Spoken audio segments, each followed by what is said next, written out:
Good evening. We'll now begin the recording of our regular monthly meeting with a quorum being present.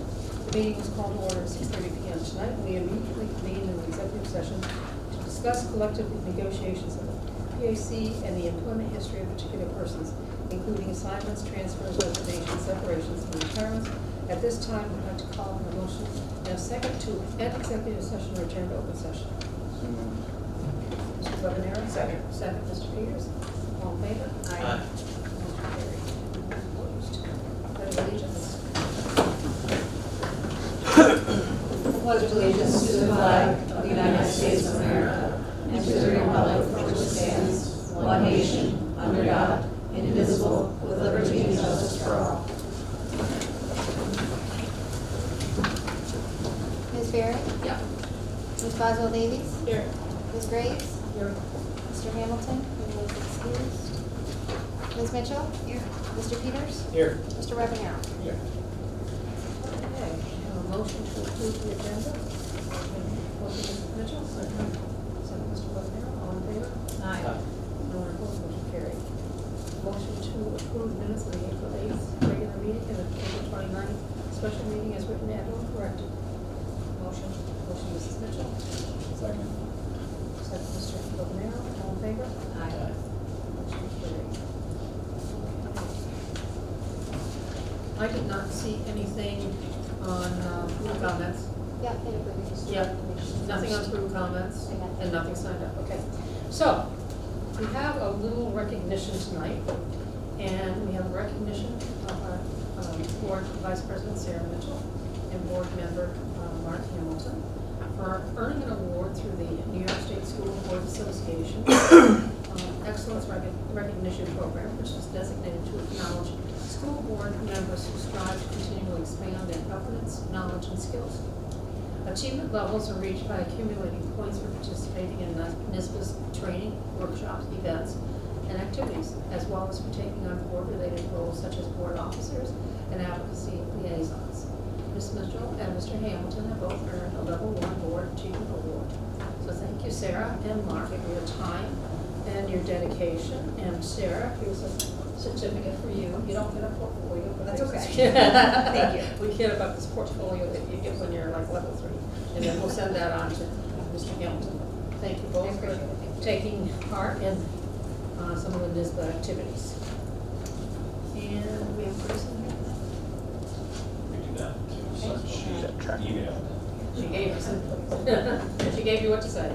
Yeah, she was certainly apologetic, and just for your knowledge, with Grayson, she's a really conscientious person. She is at a track meet. And feels really bad about it. Feels like she's not fulfilling her role, but I assured her that you all We did. understand.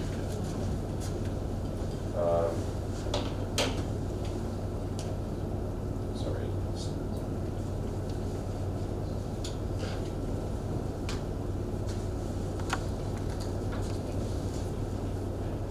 Good evening, Mr. Storms, Board of Education Administration. Our next student council meeting is this Thursday.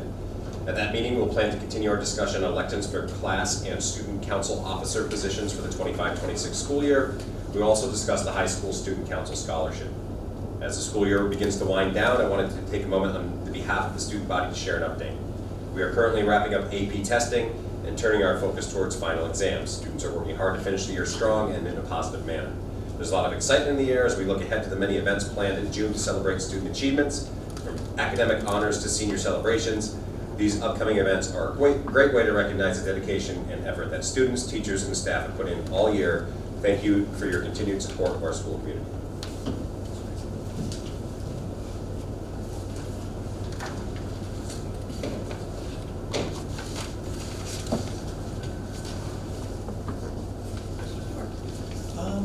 So tonight we have some presentations. I would just also like to say that a lot of good things are happening across the campus right now, getting us prepared for all the events that we have going on in the spring. And so kudos to our administration and our staff who are really getting things straightened around. This room, we have different tables tonight because this was where we were doing testing of our students. AP testing was going on in here, so and AP testing goes back on here tomorrow. So we figured let's just use these tables and we'll move them around. So that being said, we're going to start off tonight with Mrs. Bowes, who's still with us for our budget hearing. So we'll start, I suppose. All right, good evening, everyone. Thank you for coming tonight. If you've been to our previous presentations, these slides will be familiar to you. The purpose of the budget hearing is to really present the 25-26 budget and go through the process that we followed since January. So our agenda is a general overview of the budget and a review of the present financial climate, a review of our budget development timeline, our multi-year financial plan as presented in January, the New York State Comptroller's fiscal stress monitoring as presented in February, a review of our budget parameters, enhancements and reductions, and proposed revenue and expenditures, the real property tax levy limit, as well as property reassessments, equalization rates, and tax rates, and finally, our budget vote information. So, what is a school budget? It's a financial plan for a 12-month period of time based on estimated expenditures and revenues. It's important to note that the budget can only be prepared with the best information we have at the time. Expenditures are expenses or costs of running a school district, such as salaries and benefits, transportation, utilities, facilities, etc. The main revenue sources that support our school district are property taxes and state aid. And each year, school boards are required to prepare an annual budget, which, when adopted and approved by voters, becomes the basis for the tax levy. The present financial climate, at the time that this presentation was created, we didn't have a New York State budget, but we do have one now. And the anticipated foundation aid increase of 2% was in the enacted budget, so that's good news for us. The enacted budget does also include 2 potential 2-year waivers on the zero emission bus mandate, as well as an increase in the BOCES aidable CTE salaries, both of which will likely benefit the district significantly. We do, as a district, continue to face the inflationary pressures that we all face, and personnel costs, salaries and benefits, the lion's share of our budget, are expected to continue to rise. We are also faced with declining enrollment at the district level and across the state. Our labor negotiations update, we do have an outstanding contract with CSEA. We have negotiations underway with PAT and PAC. Our budget development timeline, as I said, we started this process in January. There have been multiple Board of Education workshops and meetings dedicated to the budget through April. A review of our multi-year financial plan as presented in January. So we are predicting a deficit for the 24-25 school year. And in January, we also were projecting a deficit for 25-26 based on our assumptions used at that time. Here's just another graphical representation of the difference between revenues and expenditures. A review of the New York State Comptroller's fiscal stress monitoring system as presented in February. This is really meant to be an early warning of fiscal stress to local government officials and provide feedback to leaders, taxpayers, members of the community, and it includes both financial and environmental indicators for the fiscal status of your school. So, we are pleased to report that Peru has been given no designation of fiscal stress for the 2024 school year. We've had no designation for the previous 2 school years, so that is a good sign for us as a school community. Here are just a few indicators that we highlighted in February. Our operating surplus or deficit as a percentage of gross expenditures. You can see that Peru is lower, but we did end last year with a very modest surplus. And here is a screenshot of our environmental indicators. Again, we had no designation for the 2024 school year, which is a good sign, and our score actually went down for the 2024 school year. Here are a few other indicators that we highlighted at this time in February. We have a comparable budget vote approval rate to other districts, and our overall environmental stress score is actually lower than the comparables. Into our budget parameters, enhancements, and reductions for the 2025-26 school year.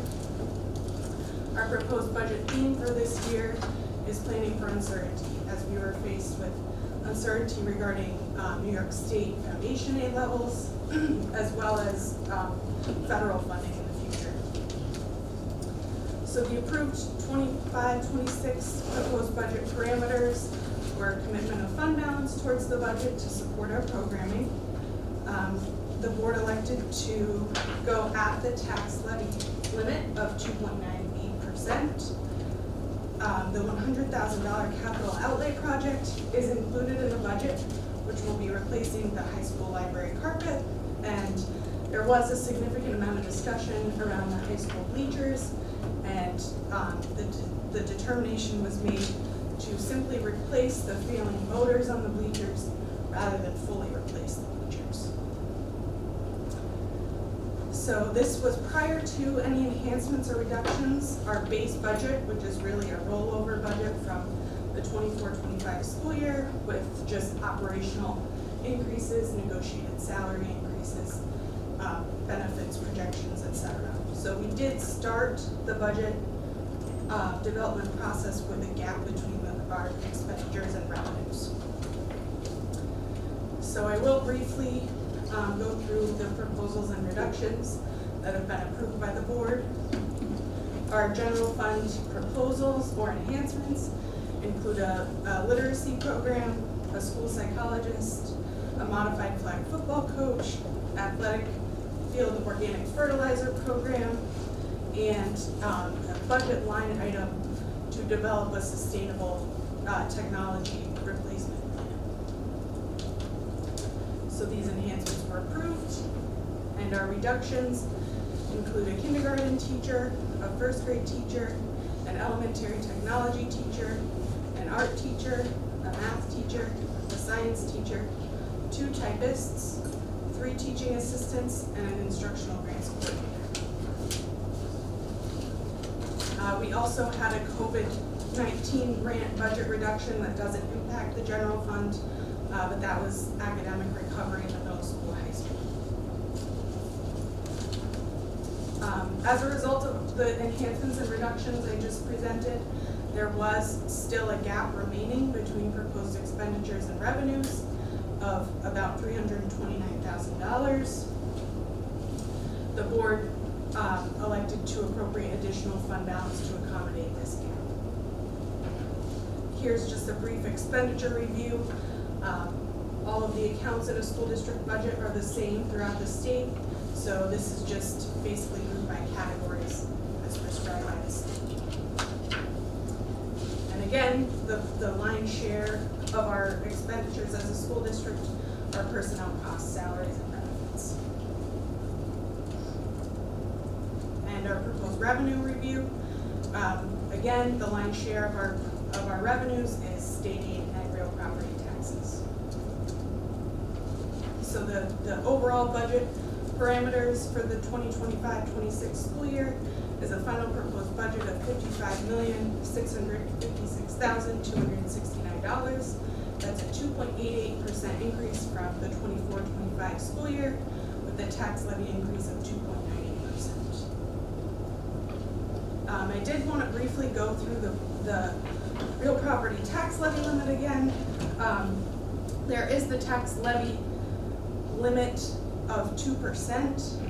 As we've explained, it doesn't actually restrict the levy to 2%. It restricts the allowable growth factor to 2%. And then there is a very complicated formula that's prescribed by the comptroller's office that we use to calculate the actual tax levy limit.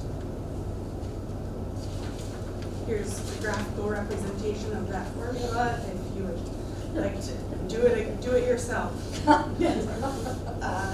So here's another, just a recap of that.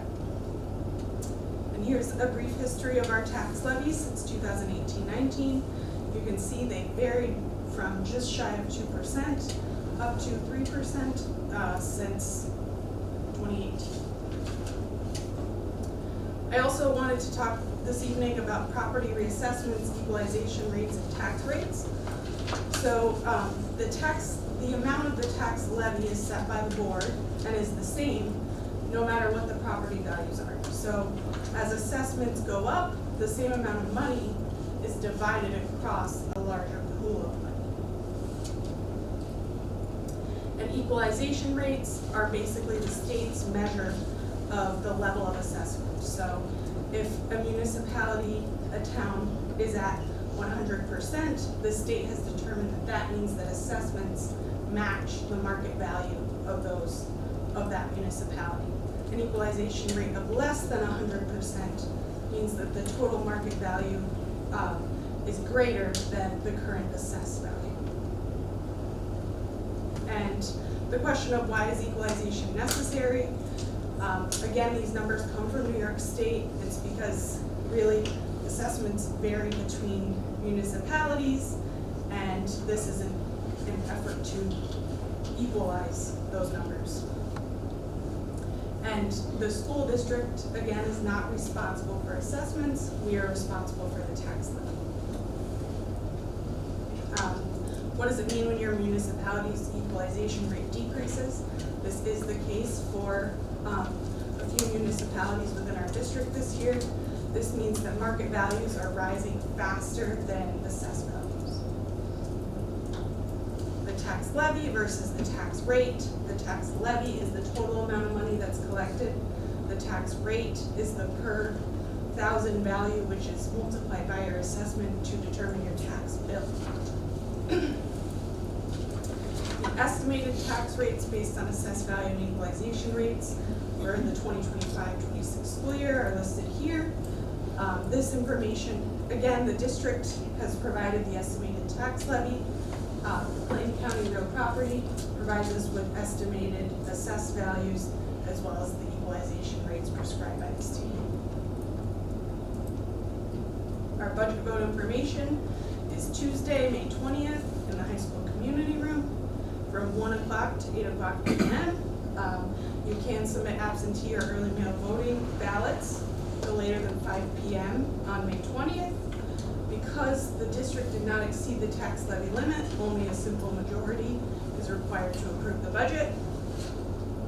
What is on the ballot? The budget proposition number 1, bus proposition number 2, library proposition number 3, and the Board of Education election. So again, our budget proposition number 1, the 25-26 school year budget is $55,656,269. The bus proposition is to purchase, or at the option of the board, finance up to 3 diesel standard passenger school buses, and state aid will offset approximately 90% of the cost of those buses. The library proposition, the proposition is to increase the tax levy for the Peru Free Library from $10,000 annually to $20,000. This amount is separate and apart from the district's tax levy. And our Board of Education election, we have 2 vacant seats, and our candidates will be listed on the ballot as shown. Thank you all. This is the conclusion of our budget hearing. Thank you. Thanks. Nice job. The next piece that we have is our public hearing on the code of conduct. Mr. Bath is going to share the changes for this upcoming school year. Good evening.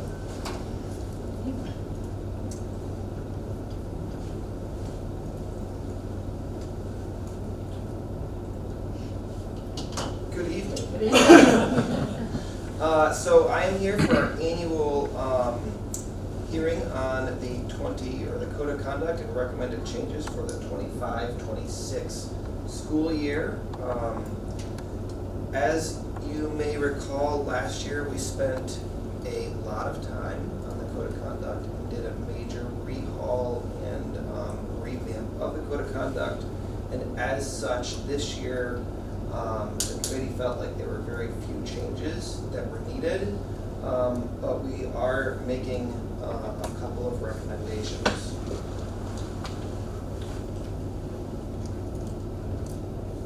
Maybe. There we go. Okay. So one of the changes that we're recommending is on page 20 of the current Code of Conduct, adding that middle school students are not permitted to consume caffeinated beverages during the school day. This is a current practice. It's just something to put in writing. And then also, caffeine pills and pouches are not permitted on school grounds by any student in any grade, because that has popped up this year where students are using a lot of caffeine products, I would say, pouches in particular, lozenges. It seems like there's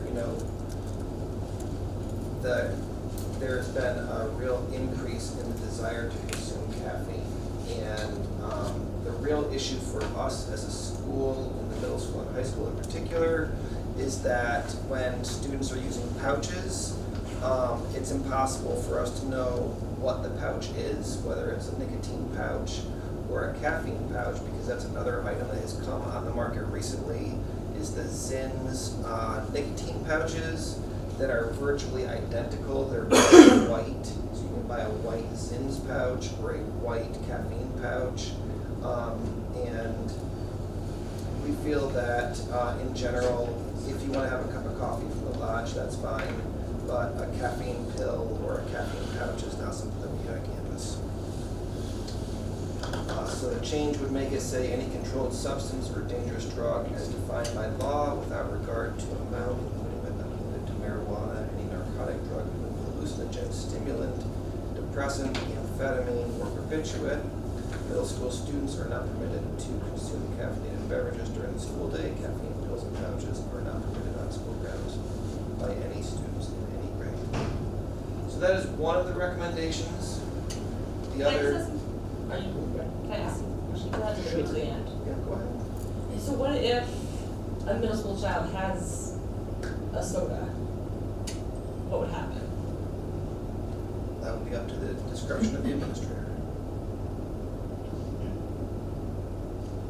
I just feel like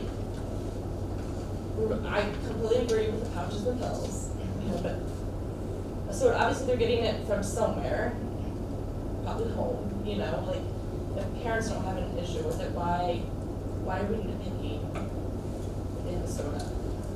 Well, I mean, so there are certainly health parameters that are set forth, like what we can't provide to middle school students. I was actually surprised to find that out, that middle school students are not permitted to purchase certain things at the lodge that high school students are, because New York State has said from a health perspective, at a certain age you can choose to consume caffeine at school, but not in middle school. So that's part of it, and I think part of that, this is just a guess, but part of it probably has to do with that as kids mature, they have a better, many of them have a better ability to control themselves regardless of if they choose to use caffeine or not. So, I hear what you're saying. Parents can choose to do at their home whatever they want, right? But that's different than sending a kid to school and having them consume caffeine at school.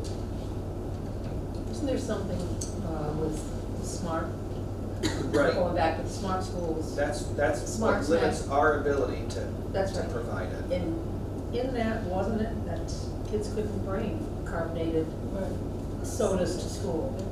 I remember, that's back. I'm not certain about that, but it sounds familiar. It might be in the wellness policy, I think.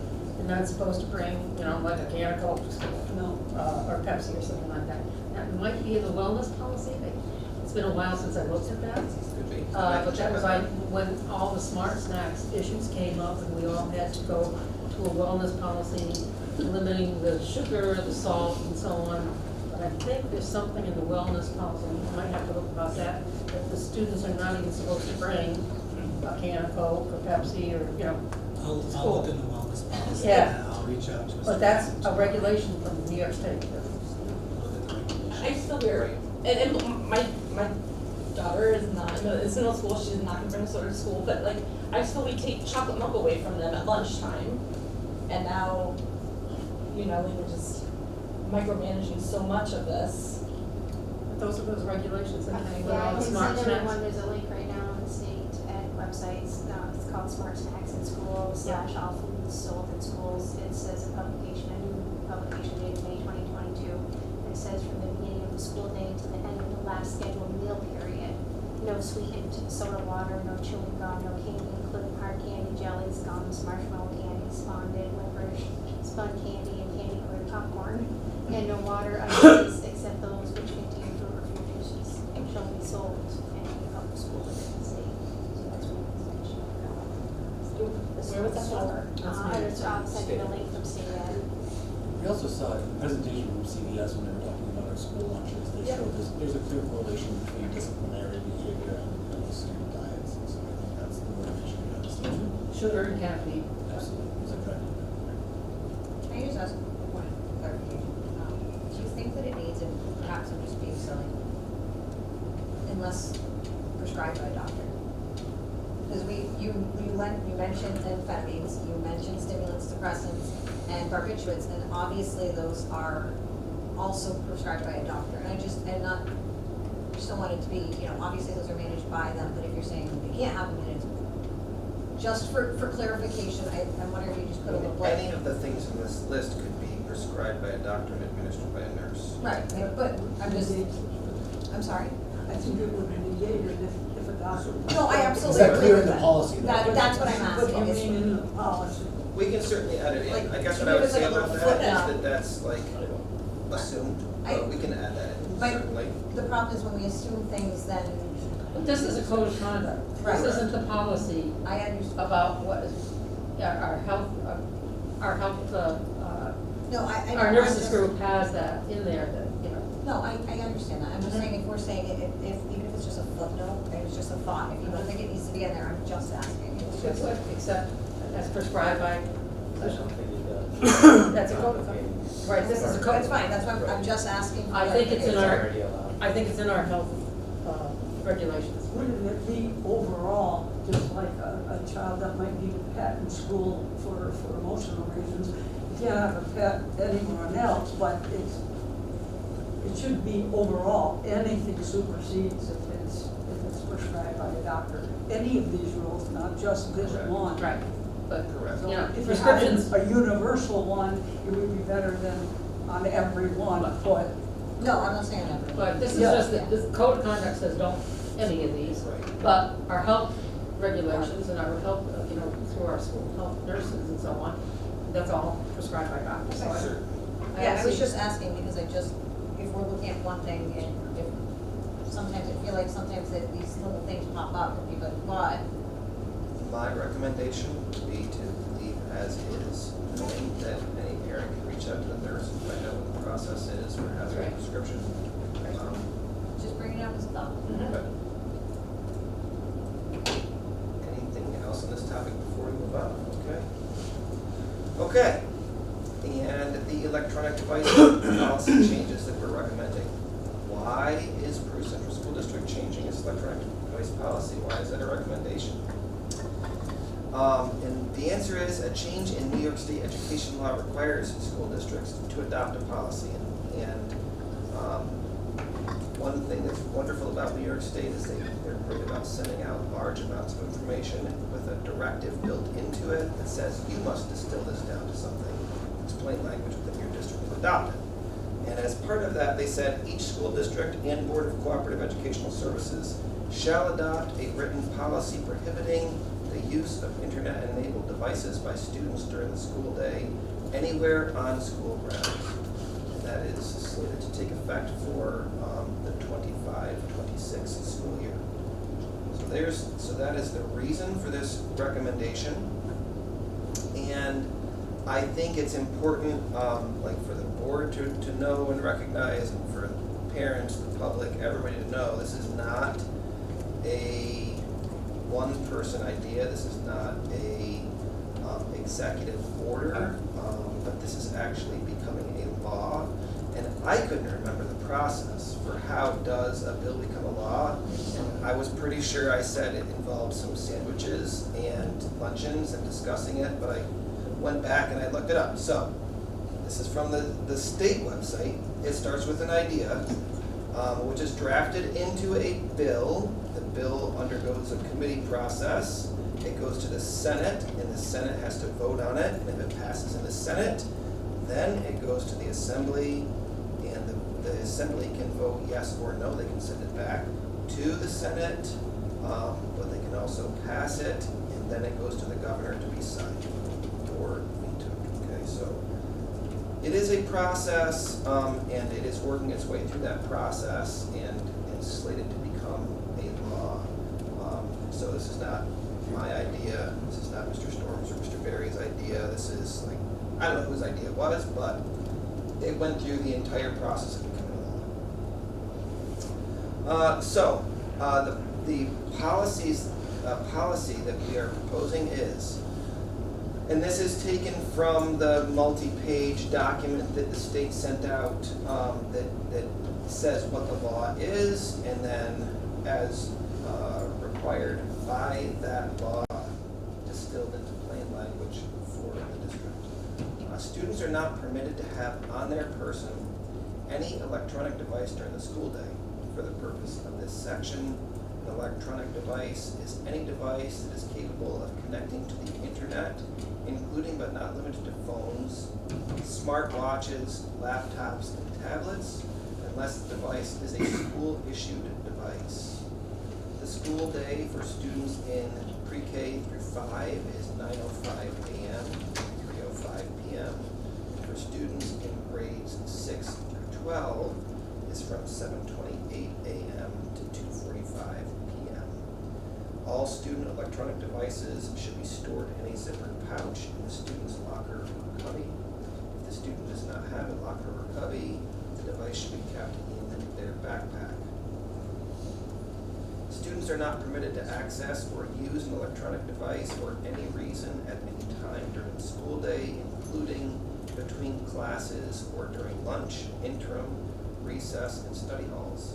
Exceptions to this include times when such use is authorized by a teacher, required to manage personal health as prescribed by a physician, in the event of an emergency, required for translation services, required by law, or a necessary component of a student's individualized education plan or 504 plan. Parents and guardians who need to communicate a message to a student during the school day can email the school office that their child attends with a message that will be given to their student. Alternatively, parents and guardians can call the school office where their child attends with a message, and that message will be given to the student. That is the proposed policy on devices.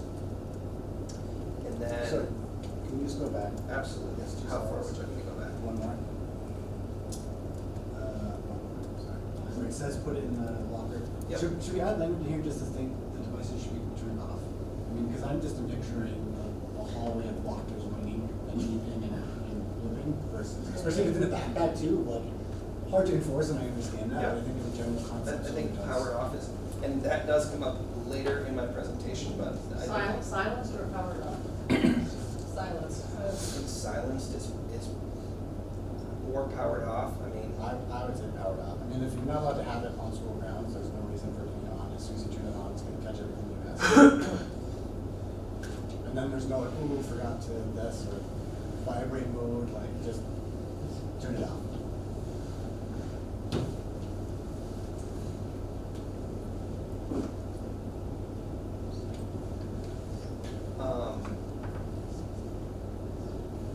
I guess what I would say is, I think putting in powered off or silenced can work, because if it's making noise or vibrating, we have a problem. turn it on. Right, so it's silenced or left not to vibrate. Yeah. Let's take a situation with a student that has that Lifeline 360 on their phone. That phone has to be on, and suppose something happened, the kid ran out of the building or something, and you notify the parent, you know, having it turned off, we're not gonna get anything. That's one circumstance, I'm just thinking. Yeah, I would say silence, just so that it's, those resources that parents use are probably important for those situations. As long as it's not making any noise. Right, Silence. right. You know, like mine is silenced right now, you know, it's not making a noise, it's not vibrating. Right. Your kids don't have lockers or cuttings. So there are no students in the middle school or high school that don't have a locker. Okay. I would defer to the intermediate principal and primary principal regarding the cubby and locker situation. I would advocate, just if that's the case, then clarify that for the intermediate and elementary school on that, only because you don't want somebody reading that they can keep it in their back. Well, it's interesting you bring that up because that's covered in a different part of the code of conduct, that students are not permitted to carry their backpack Carry during their the school day. backpacks, So it can be in their backpack, in their locker. Oh, okay. But they're not allowed to have their locker or their backpack during the school day. Got it. So, And is that indicating that it has to be a separate zippered pouch? yeah, so that's the recommendation that's being made is that students are either provided with, and we've looked at cost, and it's around $1 a bag to get a customized, you can buy a screen printed bag that has a Nighthawk on it or something. But that way it's in a bag, students can zip it up, and that way there's no question about what if in between periods or something they have their phone in their hand, you know, oh, I was just moving it or whatever. It's just zipped in the bag and in the locker, and then we don't have to have. And we can it. apply for that, it's $2 million for the cost of I that. think we're getting most of it. Just checking. That's why we went with the zippered pencil pouch as opposed to a For magnetic $1. locking Yeah. bag. For $1 bag. Okay. I have a question also. So I understood the law to be bell to bell. That was kind of the way it was explained. Correct. This goes to 245, so we're going to the last bell, not the first available bell. I'm wondering what the thought process is in that decision, and if we should consider first bell, or if we can, or we're allowed. So Just when we get to the consequences, I was going to bring this up, because when we look at the consequences, we have it to 208 unless they are assigned 10th period. Could that language be the same, to be consistent in this first paragraph? here's what I'll say about this. Is that if we leave it as it is now, then everybody knows that if they're going home, they take their phone with them and they're not on school grounds anymore and it's none of our business. If they're here for 10th period, it's academic time. Our legal school day goes until 2:45. And that's one of the things that Peru did years and years ago that has been one of the best things that's ever happened, is our school day goes until 2:45, not 2:08, which is why we can mandate students to stay for academic recovery and things like that, 10th period. This is part of our school day. So our legal school day is 2:45. I think if students are staying for academic help during 10th period, they should not have their phone with them. If they're going home, by all means, at 2:08, take the phone, turn it on, and, But not on school grounds. but not on school grounds. Correct. Because there should be no athletic practices, there should be nothing happening. I mean, we work very hard at holding 10th period to be a sanctioned academic time. So it is, if you're here, you're supposed to be doing something academic. Go down to your page that you were on with the, your slide that you were on with the consequences. If you would, please. Yeah. And as you go through those and how you have it stated, I just thought for consistency, that was an excellent way of stating it. So you're suggesting that we take the language from Just to second be offense consistent. and slide it up into the policy? Just to be consistent. Possibly.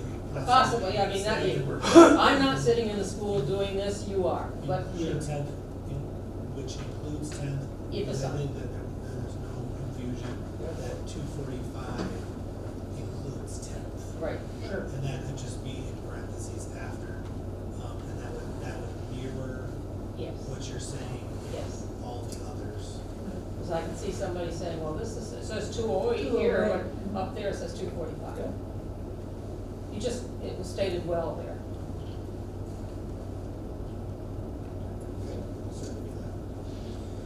Okay, so this is a real reworking of the consequences from last year and previous years, in which it's really been around ISS and lunch ISS and detention.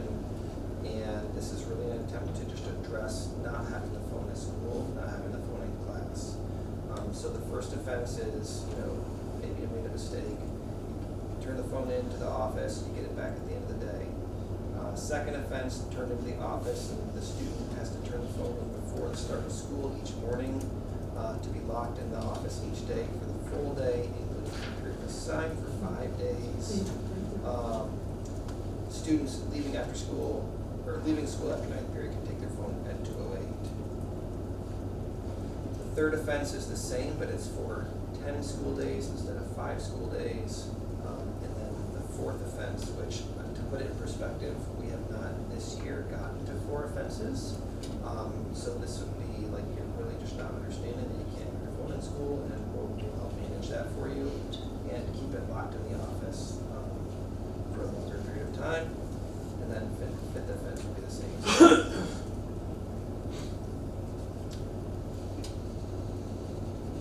And I think it's important too to recognize that these are for having your phone in class when you're not supposed to have it in class. There are other parts of the code of conduct that speak to things like cyberbullying and things like that that are not, it's not like if you get caught and it's your third offense, but you're cyberbullying somebody, that you get your phone taken away, and there might be other consequences as well.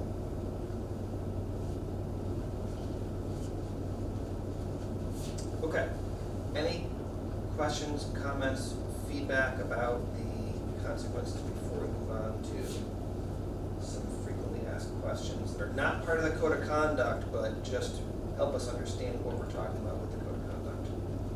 I was just wondering about buses, just to clarify that. Is that a school As far as property? my understanding is that kids can use their phone on the bus. Yep, they can listen to music on the bus, they can use their phone on the bus. Well, that's how I interpret it, but I just clarified. Not to CB Tech or whatever, that's between bell to bell, right? See, but not, I would think, I think They're off- that- I'm asking, I don't know. No, I think that they can use it. I think they on the bus. can. I think They're off that it's- property. Because it's on our campus, they're on a bus, when they get back to that campus, they're gonna have to be responsible to have the same rules there when they get there, whatever the rules are. It's something that So, there's a- but by that logic, kids on field trips can have phones during the whole time they're on the field yes, but it's just, trip, right? So that doesn't work, Okay. right? So I would. I guess I'll say to you, I'll have the conversation with the other superintendents when I meet with them. Yeah, because Right. should they be Moving forward. bringing their phones to CB Tech? they should No. stay in their locker, they should be Well- going. But people have to get their kids, say, like our foster daughter goes to Beekmantown, goes to CB Tech, if I pick her at CB Tech, I'm not bringing her driving to Beekmantown so she can get her phone out of her locker, like, I'm not doing it, you know? So this, the circumstances still have to. That's the no cubby, let's get a backpack. Right. So what I'm understanding, we have 10th period, which is academic mandate, okay? What about those situations where we have like the athletes who sit there for, until the bus comes and so on? Is that considered mandated academic? The study hall. Study hall. Do they still have like a study hall? oh, that's after, that would be after, 10th period, so that would be. It's not a 208?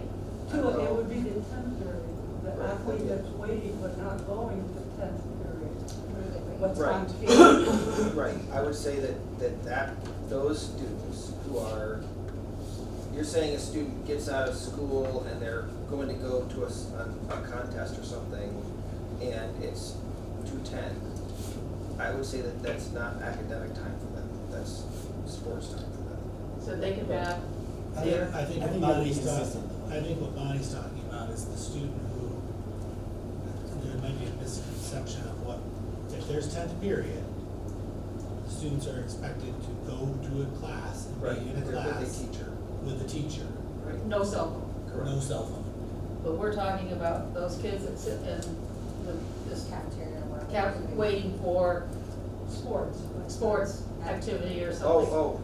So that's academic time, I mean, Yeah, that's on that campus and that's should be academic. academic time, and as, you know, kind of as an aside, that's definitely an area that we want to address next year more, is that needs to be more As a study academic. hall, okay, Yeah, okay. yeah. We're just trying to figure out situations where, you know, the kids act right after school at 2:10, the kids call you and say, can you pick me up at 2:45 or pick me up at 3:15 or whatever.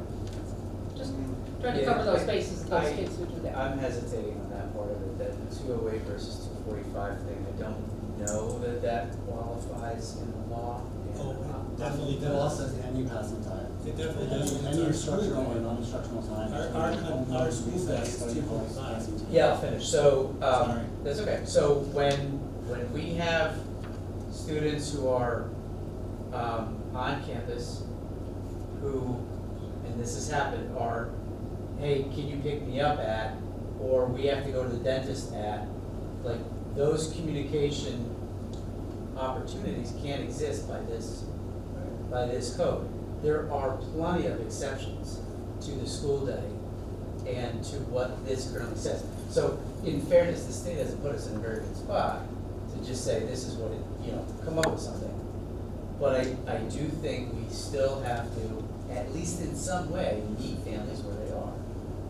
And that's where they are, that's how they communicate. So we, as parents, have to be okay with this, because it's a law.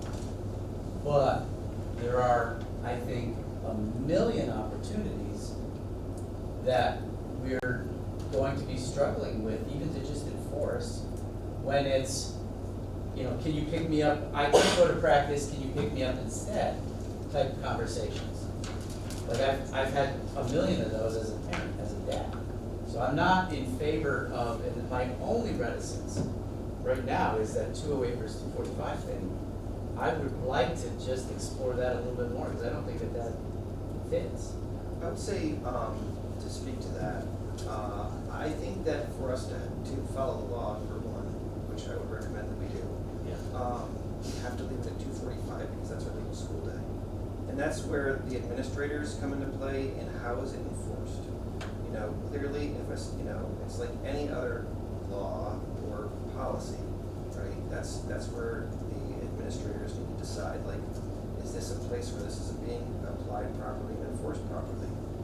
If a student is staying for 10th period and they have mandatory 10th period because they're, you know, struggling academically and they're in an academic study hall 10th period, we don't want them to have their phone, and we need the policy to say that by policy they can't have their phone.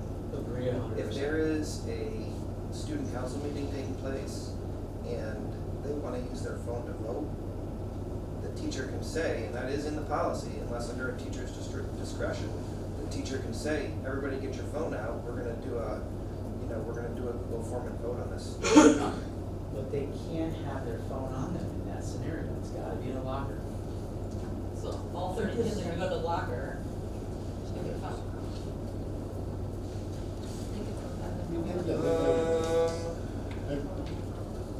Every student has their own, yeah, I think that, there are some other local districts that are already doing this, and So if we look at this, it says exception to this include times when such use is authorized by a teacher. So if the kids, So they'd have to Right. go get their phones. It would be- I don't see that happening during the day between No. 7 No, no, but But not 10th 10th period. But I 10th definitely period. can see that happening at 10th period. 10th period. the 10th period. Hey, Mr. Batten, I really need to send my mom a text to let her know we need to be picked up because Well, it's I mean, also, there's telephones in the Yeah. office, like, that's Correct. I Used to mean, be this payphones. communication existed before every Yeah. student had cell phones. Like, we could do dentist appointments, and we could get out of school early, and we could go home sick, and all those things were solved with basic time stuff.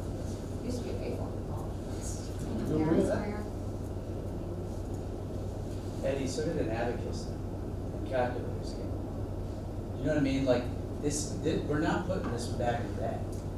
Cell phones are not, this is what the next generation is using, they're going to use it, they're going down this road, and I totally get what the law is for. Absolutely 100%. I teach at a college twice a week, and these kids won't look me in the eye sometimes. So I understand exactly what this is for, but there's gotta be a balance, and maybe the law doesn't allow for it, but there's gotta be a little bit of, like, for a lot of kids, the day ends at 2:08. I understand what the academic school day is for us, but that's not for all kids. Right now, I'm already thinking about it, when my daughter has to send me a message to say, pick me up, I gotta tell her that she has to go to the sidewalk in order to stay compliant with this law. She has to leave school grounds to say, I can't go to practice today, can you pick me up? I'm not feeling good. I've had that 6 times over this spring. So this doesn't allow her to do this safely, in my opinion. Why can't she just go to the office and make that phone call? I mean, she could, right? But how many will? But how many will? I'm With this worried policy, about how that's many the will policy. now. Also, I don't understand from before 10th period, say an athlete, they do not go to 10th period for study purposes. But say, walk to Stewart's for a sandwich or pizza slice before their baseball practice or track. A lot of them do that. Are they allowed to go pick up their phone for that They are. 45 minutes, but then Yeah, they they're have not to on- turn it back?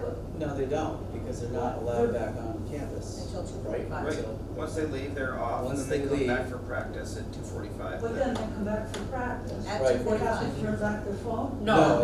At 2:45, It's that's done. done. So, Okay. if the school day ends for a kid at 2:08, I would say It should be done. they can have their phone. From the perspective of the child, that's what makes sense to me. From, But if it if is. their school day is continuing, Right. and they're going to get assistance from a teacher, then their school day is continuing. They are not allowed to have their phone. It's kind of the basic, at least construct in my mind. I'm just trying to come up with ways that are going to meet families where they are, at least in some way. And it's not about my kids, I think it's just about how this is gonna manifest everywhere else. This is only gonna repeat in some ways, and I really don't want us to be in that position. I have a meeting this week with the superintendents, there's many of them that have already started this process, so I will just talk about their 10th periods and their afternoon. Do a lot of them have? I don't know. So I'll have to ask. I don't foresee in the high school for sure, and I would say probably the middle school as well, this being an issue. We have 10th period, the elementary side does not have a 10th period. Because at 2:08, kids are either going to a teacher's classroom and they're working on, something extra with the teacher, they're doing some back work, doing a test. That's clearly academic time where there shouldn't be a phone now, right? And then there's other kids who are going to a class meeting, they're going to a club meeting, they're doing something else. But ultimately, during 10th period, we consistently, the message to kids is, you need to be somewhere, you can leave and go somewhere else. There are some kids who live close enough, they walk home, they get a snack, they let the dog out, they come back for practice. There are other kids that, go to Stewart's. There are other kids that go and work with a teacher, So there are lots of things that happen between 2:08 and 2:45 when practices start. And I can tell you that I don't foresee anybody in the high school getting in trouble for having a phone outside of an academic space between 2:08 and 2:45. I think that they need, but I think for us to have a leg to stand on, the policy is to say that we can enforce the state law that says you can't have it 208 to 245. But I think- going back to your language though, and the consequences, that really clarifies it. Right. And that's why I thought for consistency, it should be up there like that. Often, I'm gonna tell you, I often get a call or a text at 2:10, come pick me up at 2:45 because I have to go here or there. Sure, I In get a between, in text. between athletic seasons. And I'll get a text, you know, just at 2:10 saying, this is where I'm going. And that's fine, and I think even with this policy, that's fine. This is, you know, this is where I'm going, and then I'm putting my phone back in my locker and I'm going there. You know, So are you speaking for the middle school as well? Me having a daughter in middle school, it needs to be consistent. And that is one thing I'm very adamant with her. If you're staying after, I need to know. You need to text me. I might be in Vermont working, but I need to know. You know, so we need to be consistent middle school, high school with this. Not, it's okay for high schoolers, but middle schoolers can't do that. I guess, quite frankly, that's probably a bigger conversation for us to have as a leadership team, but I would say that's a bigger conversation for us to have as a leadership team. I'm gonna come back to,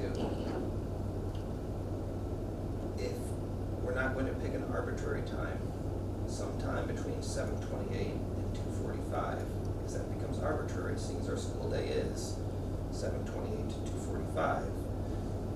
We could pick 1:20, we could pick 12:30. But the state law says 7:28 to 2:45. Right, and all I'm saying is I like the way you stated. Right, we Full can school clarify day, that, including yeah. 10th period Yeah, if assigned you're by. staying, Yeah. yeah, right, I mean, certainly, yeah, because certainly we don't want kids hanging out until 2:45 thinking they're gonna get in trouble for grabbing their phone before they get on the bus, you know? The wording is Yeah. much better and much clearer, I think, in your consequences than it Yep. is in the policy. That's just my opinion.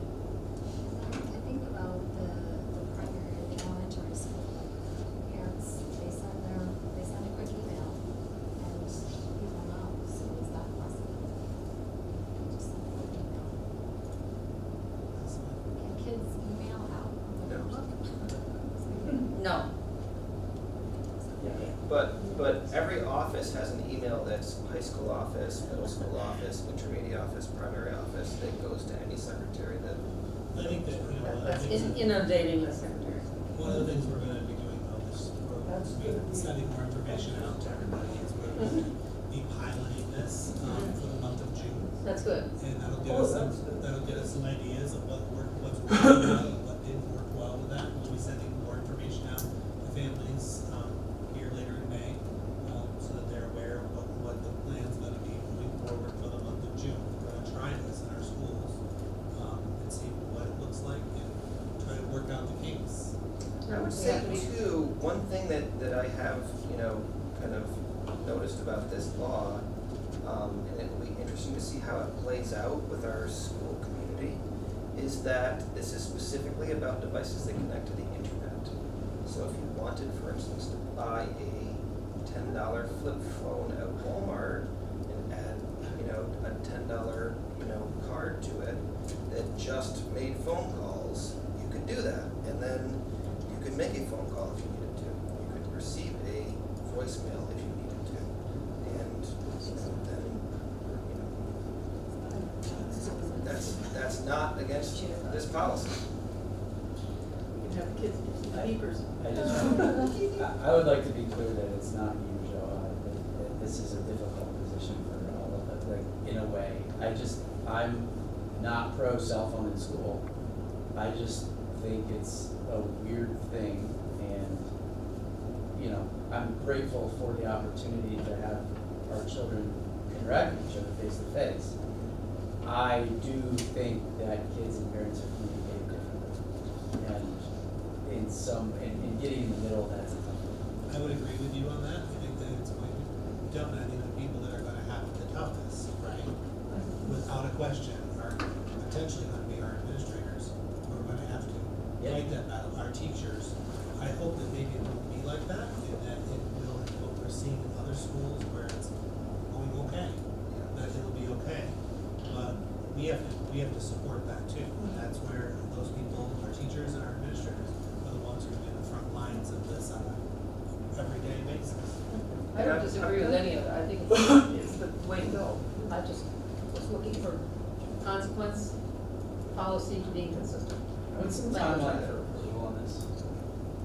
Are we By up next week. against a deadline at all? We, We have to adopt the policy by August.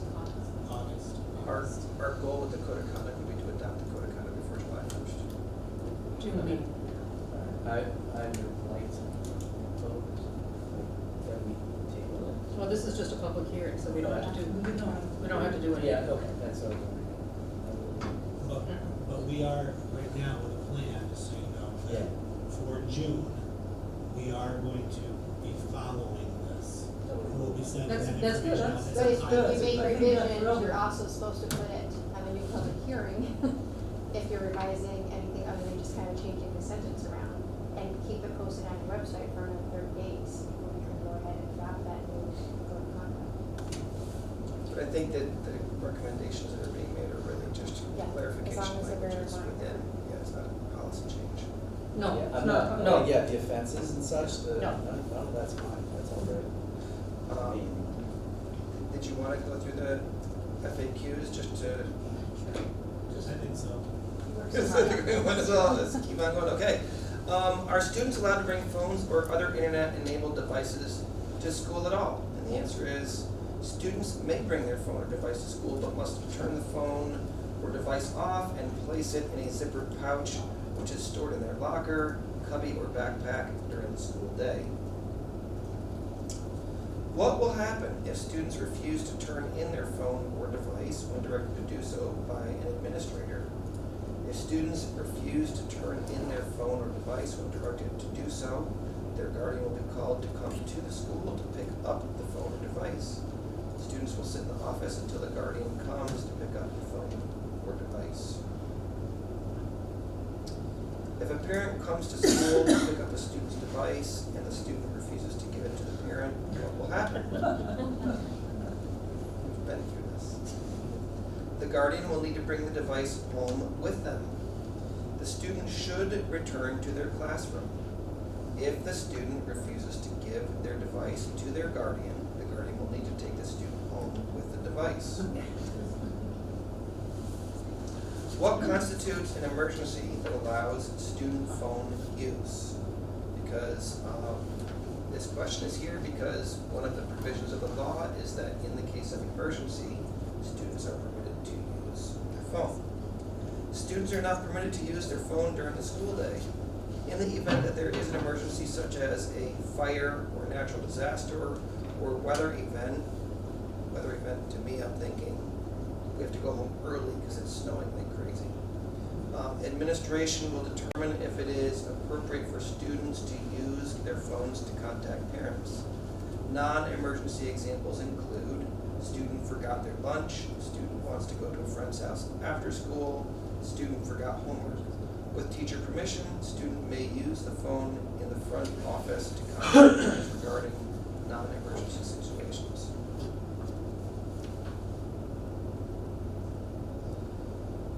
Is Peru Central School District going to have a cell phone blocker as other school districts have? It is a violation of FCC regulations to block cell phone signals. Peru Central School District will not implement the use of a cell phone signal blocker. If my child has a health concern that requires monitoring with a cell phone, will they be permitted to carry their phone in school? Students with a health condition that is managed with the assistance of a cell phone will be able to continue to use the cell phone. In most cases, those students need to be within 10 to 15 feet of their phone. Students may be asked to keep their phone on a teacher's desk. Will students be permitted to wear their smartwatch or other wearable technology? Students will not be permitted to have on their person any devices that connect to the internet, including smartwatches. Students also will not be permitted to have devices that connect to devices that connect to the internet, such as earbuds. That's probably gonna be a bigger challenge. Well, there's no point in having an earbud if it's not connected to a phone. Right. So I have another Yes. question, because I'm that person. So my son has a smartwatch, but he has to have his phone with him in order to, because I don't have the data on it. So that should be fine, because if you don't have data on it, then you can't have his phone. Still Capable of connecting. It's in the law, it says wearables. No, so if your phone is not nearby, your watch isn't connected. Correct. That should be fine. Right, if there's no data on it, you can't have your phone because it's in your locker. Some phones you can call from, or some watches you can call from your watch, you can't. No, not his phone, it's Mr. Yeah, but he could be by his locker. Right, I believe according to the law, that the smartphones, if they are, whether you choose to pay for it or not, if they are capable of connecting to the internet, It says are capable. not allowed. It does have wearable right now, also, right? Yeah. Thank you. Well,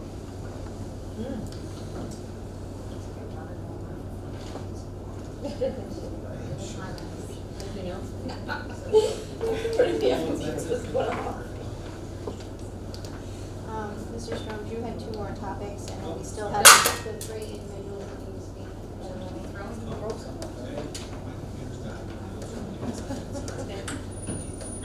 You had the first hitter and ECB special ed program. So Mrs. Berry had reached out to me in regards to some data from special education. I will have a conversation with Kara in regards to our bill and as the increase in the change that happened last year is with special ed student, or the number of aides versus TAs in our programs for our students at CBES, and what our bill is now, if we see an increase in that, so I will get that, and then also work with Mr. Slattery to have that information updated, so that we have an update when we start the school year next year. So we'll do both of those pieces, and I'll work with our offices to address that. When they presented in the fall, they gave us a spreadsheet. I asked the question because they changed it to 2 TAs in each classroom versus the A's, and I asked the question, they gave us a spreadsheet to show that our cost for special education was supposed to be down by $40,000. So I asked for an update to see if that was still the case. And I guess we're still asking. Yeah, I'll work on that some more. And then the May 1st student recognition. Gotcha. Oh, the top 10, thank you.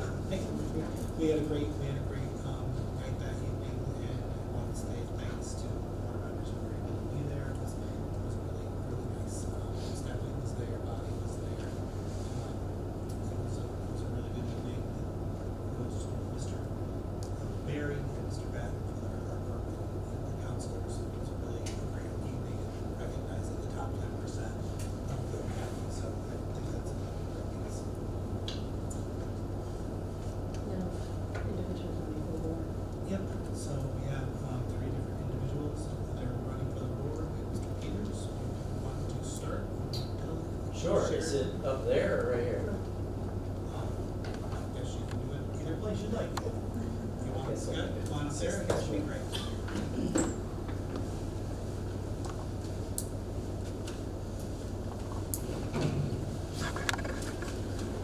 Good evening. I'm Steve Peters. I'm running for the school board, and I'm running because I'm interested in consistency.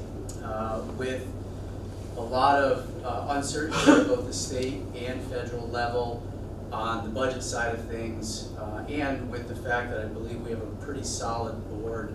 We work well together. We collaborate well together. I believe we collaborate well with our faculty and staff, and I think at this point, both experience and consistency is essential for getting through what I think is going to be some rather tumultuous times.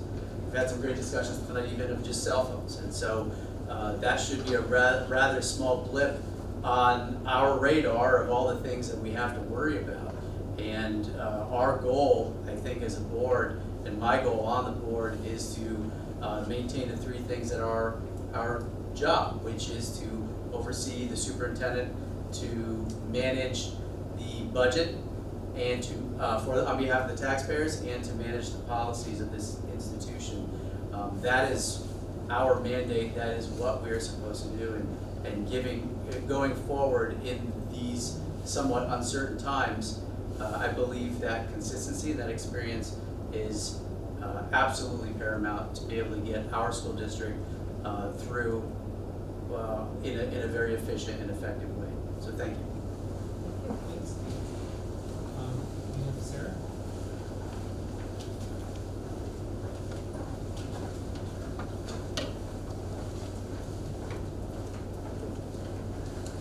Board, fellow Peruvians, I'm long-winded sometimes, so I wrote something down short and simple. If there's something you'd like in more detail, contact me, I'd be available for it. I'm Sarah Graves, and I'm here to ask for your support, first, number one, of the school budget, and second, for my candidacy as a re-election to the board. For the past 5 years, I've enjoyed immensely being on the board. I still have the interest, the drive, the time, and the energy to commit to something like a school board, which I find is a very challenging and important integral part of the whole community, not just this one structure. To put it very, very simply, my focus will always be first, safety. My second focus is then super quality education for every student. And along with that comes feasible financing. It's got to meet the needs of the school, but it also has to meet the needs of the community. That's hard to do. Those three things are important, but they're not worthless unless we tie it all together in a ribbon of healthy respect. Respect for each other, respect for our students, respect for every person involved in our community. I taught for 28 years and understand the educational part of teaching. However, being on the board, I gained a better understanding of the complexness of the administration problems, the financial aspects, gained much more than I ever knew, that I thought I knew as a teacher that I really didn't. The board alone does not make anything happen.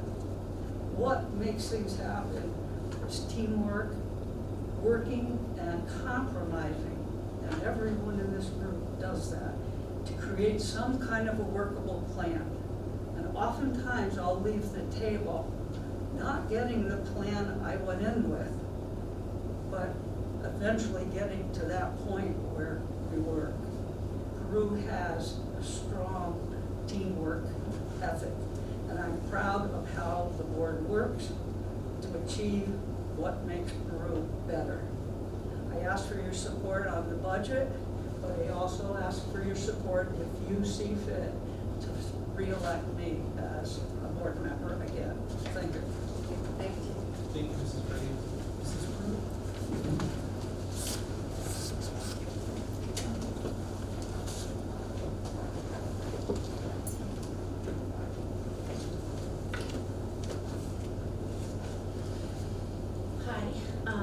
I appreciate the opportunity to introduce myself tonight. My name is Lauren Brew, if I haven't met you yet. And as a parent of 2 young children in this district, I am running for a seat on the school board because I care deeply about the quality of their education and the overall student experience here at Peru.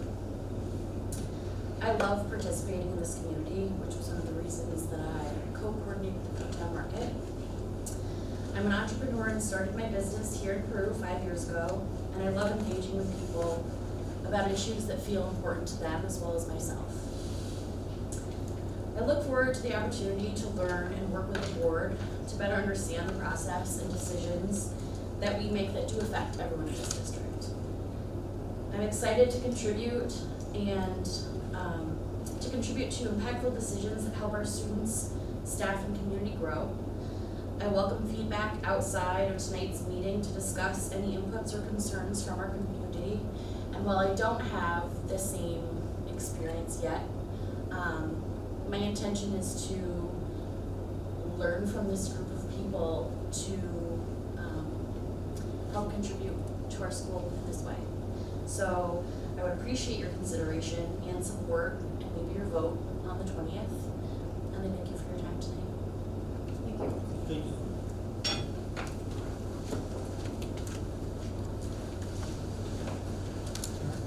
That concludes the superintendent's report, and now we'll take your job over you. I was moving on to Rachel, and then you have to go to PAT.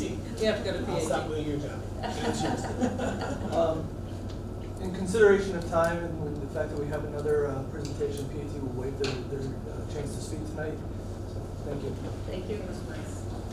In consideration of time, I will balance trying to highlight all the wonderful things that our special education department is doing, with respect to your time as well. Our presentation will include an overview of the programs that we currently have here at Peru, some student data and trends. This is a very data-heavy presentation, so I apologize. If you have any questions, please feel free to ask. We'll go over our staffing and services, and then we'll talk about some of the compliance and accountability measures that we've gone through this year. Some very quick acronyms. I think most of us understand these, but just in case, an IEP is an individualized education plan. IDEA might be less familiar. That's the Individuals with Disabilities Education Act, which is the law that is followed. CEQA, and you might hear that, is the Special Education Quality Assurance. They oversee us, and they've been on campus with us a few times this year. DSIP is a disciplinary change in placement. Very, very big news with us right now, and we'll talk a little more about that later. And then an FBA is a functional behavioral assessment, which goes hand in hand with what's called a BIP, a behavioral intervention. So we'll talk about those. Student Services oversee special education grade, ages 3 to 22. We are responsible for educating the student up until the day before their 22nd birthday. So I understand that we have a huge age range within our department. We do individualized education plans, which fall under IDEA. We do 504 plans, which fall under the U.S. Department of Civil Rights. So we're answering to several different people in many different silos. We cover medical health. We cover related services like OT, PT counseling, and several other things. And then we also cover seating. I don't know if you knew that because we are seating is geographically within our district, we cover all evaluations, etc. in Seton. And then something that was a surprise to me when I took over this job is even if the child is not in our district, if they are a Shazy student attending Seton, we still cover them too, so we're responsible for that. So just so everyone has that. We have a continuum of service in New York State. That is the gamut of services, and you always want to stick in the least restrictive environment. But we have everything from being in the general education setting with supports all the way to students in residential placement. Our district programs within our buildings, we have 4 self-contained classrooms at the primary level, along with some co-teaching and TA support within that building. At the intermediate level, we have 3 self-contained classrooms with 6 co-teaching classrooms, 2 at each grade level, 2 in 3rd grade, 4th grade, 5th grade, and they can provide resource room. Many self-contained classrooms in these 2 buildings do have TA support. At the middle and high school level, we do have 3 self-contained classrooms with 6 co-teaching classrooms as well, again, 2 at each grade level. We have 2 push-in teaching assistants to cover the IEP requirements for push-in social studies and science. We provide resource room and reading support. High school, we have 2 self-contained classrooms, again, 6 push-in special education teachers, 2 push-in teaching assistants to cover those IEP requirements, resource room, and reading support. Currently, in our numbers, we have 467 IEPs that we are managing. Again, that's students 3 through 22. All of those are identified as having a disability under one of the 13 IDEA classifications, or under the preschool, there's 1 designation. So those 467 plans would cover all of those rates. We have 111 504 plans, and if my math is correct, that's a total of 578 plans managed by our office. We have 31 special education teachers, both self-contained and co-teaching. We have 28 related services, and I did include counseling in this because our counselors do 504. So some people might not cover counselors, they would technically be under the buildings, but I did cover them because in many ways they're working with us hand in hand all the time. That would include teacher of the vision impaired, teacher of the deaf, and music therapy, all of which are contracted. some through CVS and some individual contractors. We have 63 paraprofessionals, that would be our student aides and our teaching assistants. So we have a lot of people involved in special education and they're doing a fantastic job. Right now our classification rate is 25%. The target for the state is 16%, so we're classified, and I will 100% admit that. The actual state average is 19%. I did do these specific classifications that we have. On the bottom I abbreviated, and I'm sorry for that, but we have so few that I didn't make a full column for each of those. TBI would be traumatic brain injury, MD would be multiple disabilities, ID would be intellectual disabilities, and V would be vision impaired. So you can see by far our highest classification rate is learning disability. However, our autism rates are significantly rising as well. Currently, in our numbers, last year we did 1,118 meetings. This year we are currently scheduled at 1054, but we do still have 6 weeks of school left to go. We had 127 new referrals to date. We have 37 students that are alternatively placed, which means they're in alternative settings, not CVES. That could be pre-K, we have 2 pre-K placements. They could be in other districts, etc. They could be in residential placement. We have 43 behavioral intervention plans that we manage. We have 15 students placed at CVES, and we have, as I said, 3 students placed residentially. To compare with some of the comparable districts. Binghamtown, now I took these numbers off the NICET website. I did speak to the CSE chairs last week, and some of these numbers are definitely not accurate, and it also does not reflect the 504 plans. So keep that in mind. Binghamtown right now is running at about 17%. Classification, Northeastern Clinton is about 19. Plattsburgh, I did speak to their CSE chair who said that they are running at about 450 IEPs. So this number is definitely not accurate. They are above 20%. And consequentially, I know I just mentioned that we had 15 students placed at CVES, they have 49. So our numbers, when you compare those things, we are, we're doing some things. So I'm pretty happy about that. So currently we are designated in 2 separate ways by the state.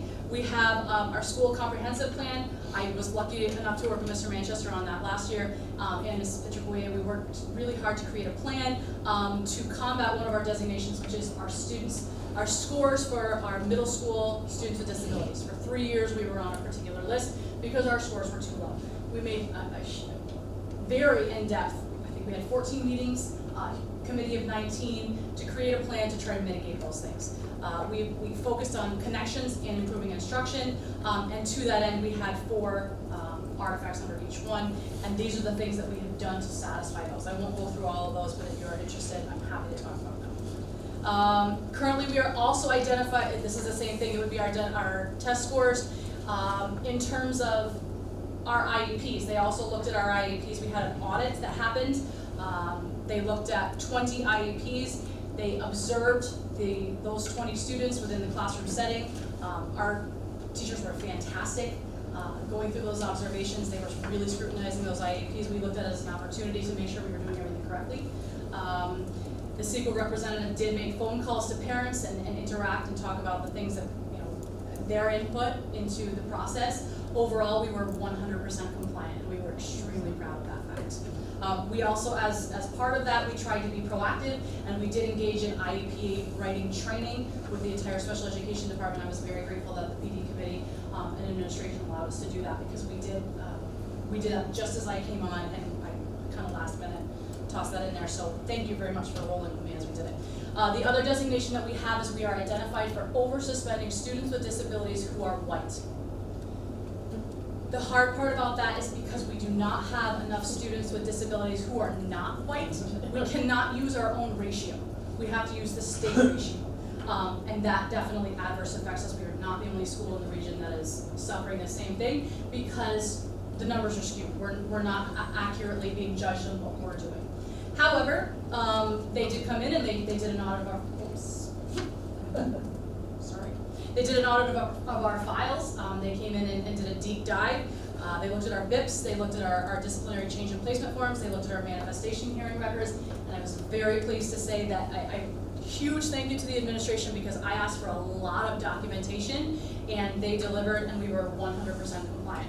We were almost, they questioned us on one thing, and I made a call to Mr. Storms and said, we may have an issue. He goes, oh, no, I remember. And he pulled out immaculate documentation, which saved the day, and I was very grateful. So 100% compliance. The people in our department are doing wonderful things. They've really come through some tough scrutiny under our designations, and I've been extremely grateful too. For everyone's help, they've done wonders. Does anyone have any questions? No, thank you. Okay. Wow. That was impressive.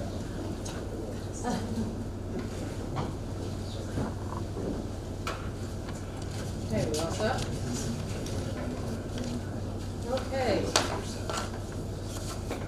6, reports and communications. Any questions? No questions?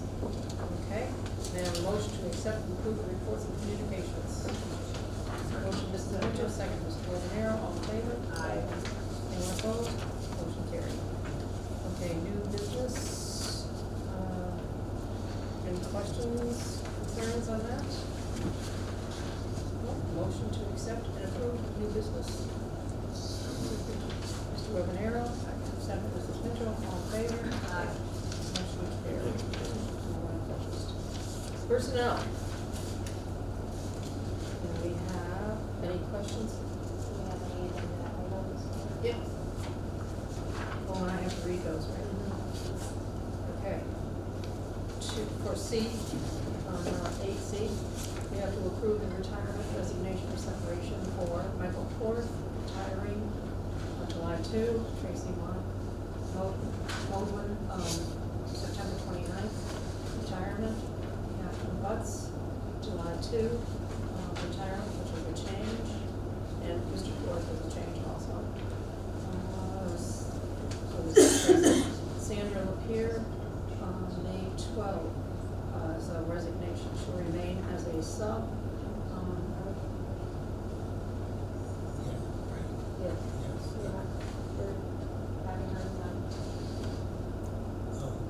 My apologies, so we're not. Okay, so, nothing on Sandra Lapierre, okay, hold that.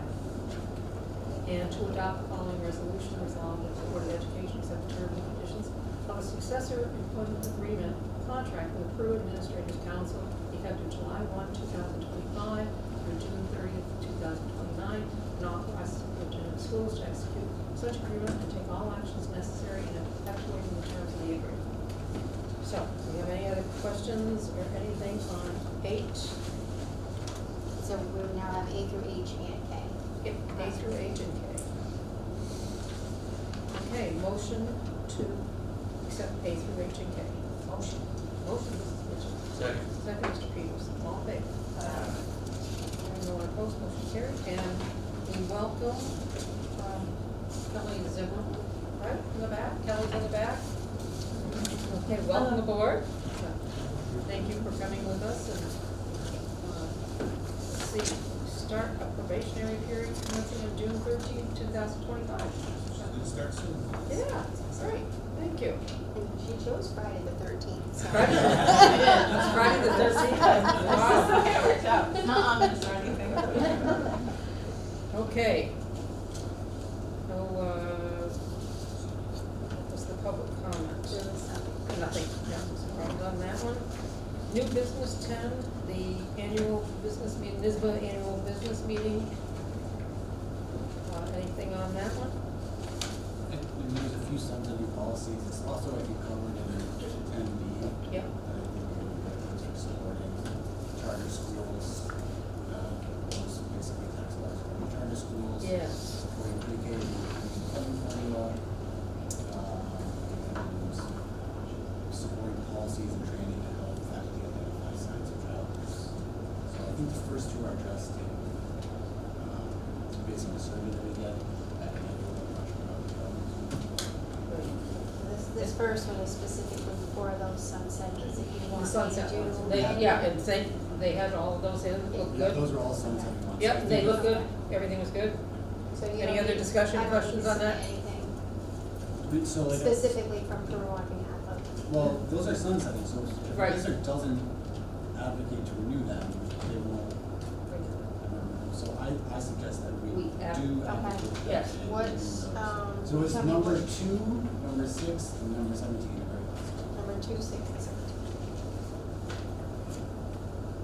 Charter school funding, pre-K funding, and police policy and training.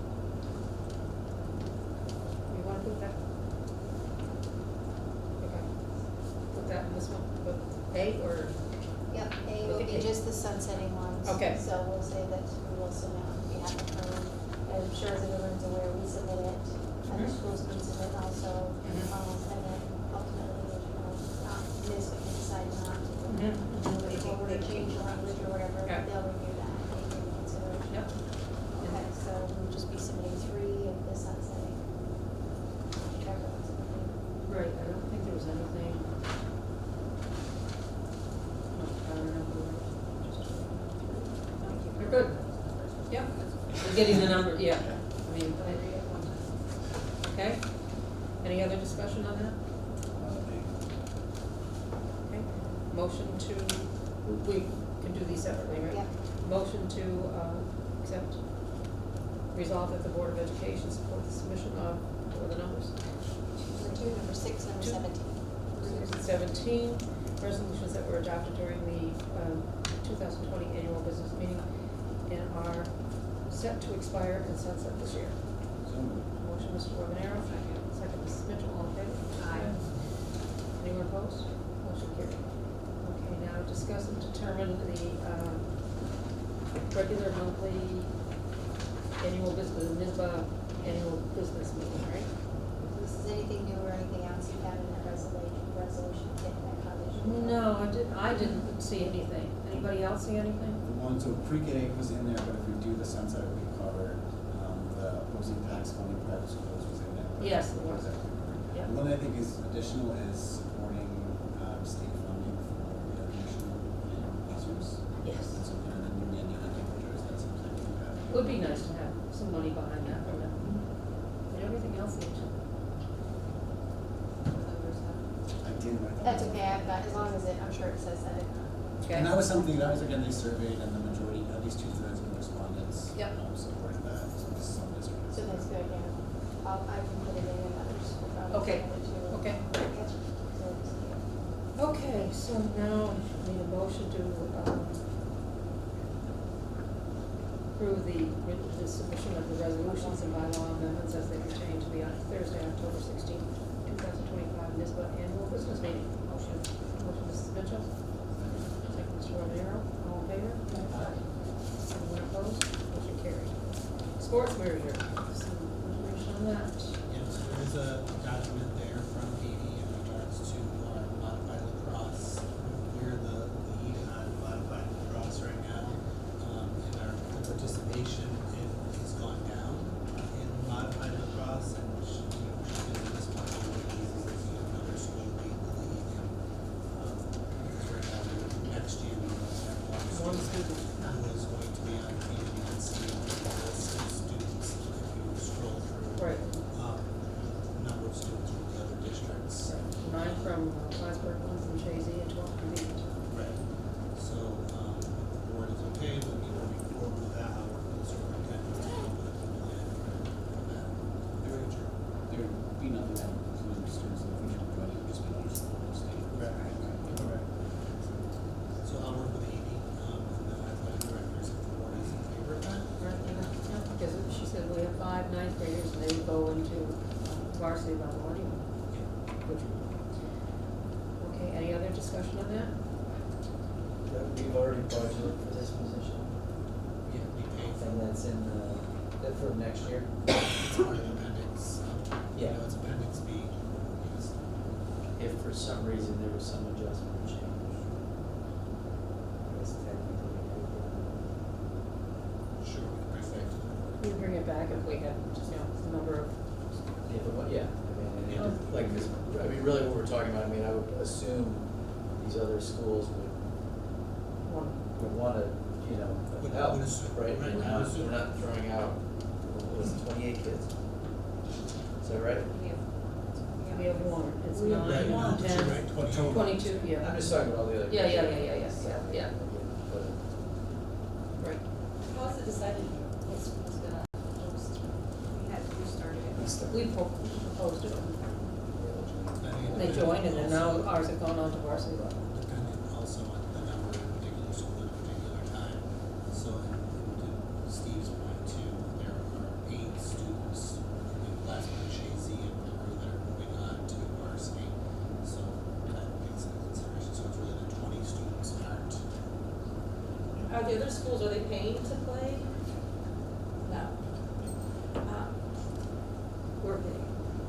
Community rumor has it that the varsity lacrosse coaches aren't getting paid to coach for Plattsburgh. So That's the boys. the boys can't speak for the girls. Yeah, I don't know, but I can ask Amy Girls that are, question. girls are the class. Plattsburgh administers this program. Yeah. Okay, both of those. So if that is true, why is Peru paying for a coach, but yet Plattsburgh doesn't pay for a coach? That was our attorney advice. I'm sorry? It was our school attorney, said that we have to pay for that service. We have to pay our employee, we pay other coaches, so there could be conflicts with discrimination or other types of things. So that was definitely run by the school attorney too. We did not. She said, but they can choose, which I think they did maybe to donate back the full amount to the school. That would be a donation from them, they would have to do that, but we are required to pay them. Do they have a bus for games or not? Lacrosse. They bring them to us. And for like games, like away games, do they, parents bring them? Parents. Yeah.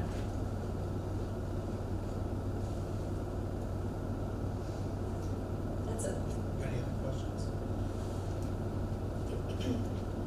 Okay, this is to determine that, So, yeah, I'd be looking for action for We Peru would not hope to be the host school for for the modified a 25-26 lacrosse. merger, not to employ a lacrosse coach for Right. 25-26. Any other discussion? Motion? Yeah, hold on a second. Does this preclude our one kid from not participating? Or- No. As long as another school picks it up and Another they host school it, picks it up. Beekman Town has 12. I would assume that's either Beekman Town or Plattsburgh will pick it up. Is That's it- my assumption. I mean, maybe I get this wrong, I feel like it's a little bit cart before the horse, like, there's no, we don't have a current plan for what's about, we have to, we don't have a current plan for this team, or, like, are these other institutions aware? Well, I don't believe they're aware. We can postpone this if we'd like to, and I can have a conversation with them and see who's going to Take it over. take it over. I would prefer that as opposed to anybody saying that we need to do it. Okay. Do we need a board action for us to signal our intention? Like, is the conversation that if another district doesn't pick it up, that we will carry it, or? No, I think, why would we do that for another school? You know what I mean? See, presumably, they haven't budgeted for a coach, right? And we're, without this level of dialogue between, Yeah. Do you know what I mean? Like- Yeah, I'll have that conversation this week, Or- and I'll let them know that, you know, at this point, it doesn't make sense for our district to host it any longer, and then very likely when we come back to the June meeting, the decision will be made to not host it Yeah. next year. But I'll come back with a plan thank you, with the, probably serves the kids a lot better. Okay, so motion to table. Postpone till the June regular one. Right, okay. We need a motion on that, correct? Yes. Okay. Motion, Mr. Peters, second, Mrs. Graves, all in favor? No one opposed, motion carried. No public comment? No executive session needed, so a motion to adjourn the meeting. Motion. Mr. Peters,